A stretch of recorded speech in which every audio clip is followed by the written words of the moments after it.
Hi everybody, I'm Kathy Resnichek. And I'm Richard Pressler. And we are here today with the last assignment in the wired networking course from Tapt. It's been a fun ride, hasn't it? Oh, absolutely, All yeah. right. Hopefully you've learned a lot. I know I have.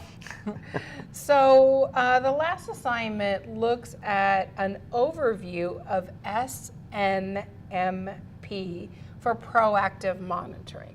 Okay, so we had to end with an acronym, right? Of course, yes. Of course. It's only fitting. It's only fitting. So tell us a little bit about what that means and how does that help with proactive monitoring? Sure. So as I mentioned in the introduction of the module, SNMP is Simple Network Management Protocol.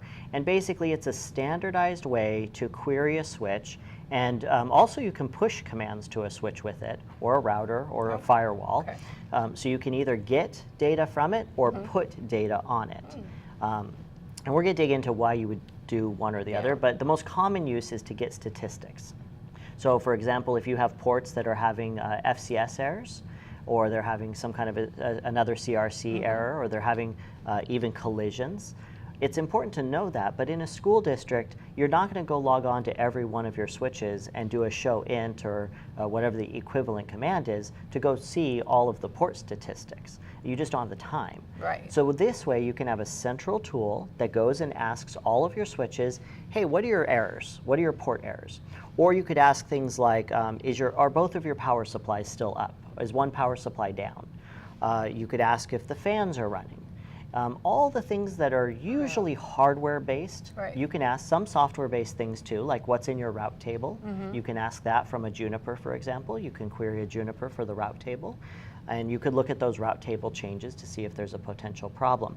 So oftentimes, SNMP is used to get information from equipment and then bring it into a central source where it can then be viewed from like a web interface. Right. And so along with SNMP, we also have to talk about, well, how do you view this data? Right. Because you're not going to go collect it yourself. Right.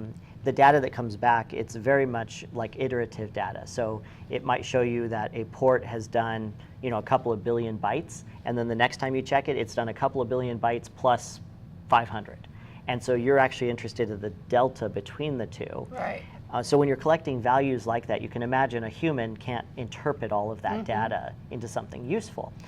So that's why we have tools. And so we're going to talk about the K-12 Network Management System, which is based upon Zabbix. It's offered by the Imperial County Office of Education.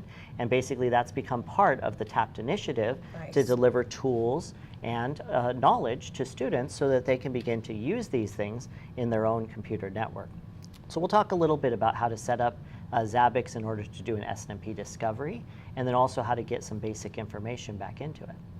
And I can really, when you're talking about this, the proactive monitoring is very evident because you're doing this on a regular basis probably, right? And then just kind of keeping, and when information pops up that says, hey, alert, alert, that's when you get to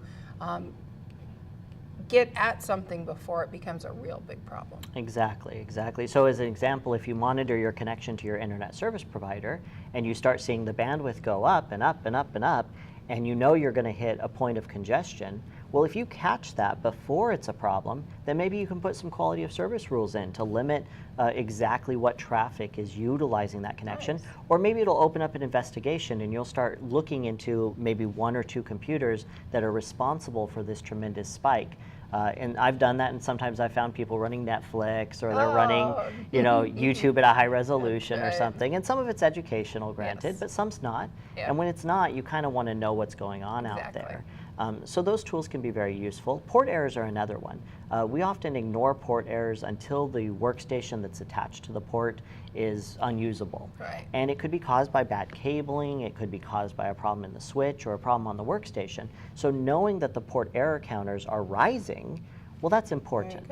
And then in the Zabbix system, you could configure alerts to say, well, when this happens, I want you to send me an email or even a text message so I know that there's a problem. All of that comes under that umbrella of proactive monitoring. And of course, it opens up this world of monitoring tools, and there's other protocols you can use such as CIM, but we're focused in this assignment just on SNMP and just on the K-12 network management system. Sounds great. Well, it has been really fun talking to you, and this is your last assignment, and then you get your badge with your K-12 HSN network. Very good. Thank you.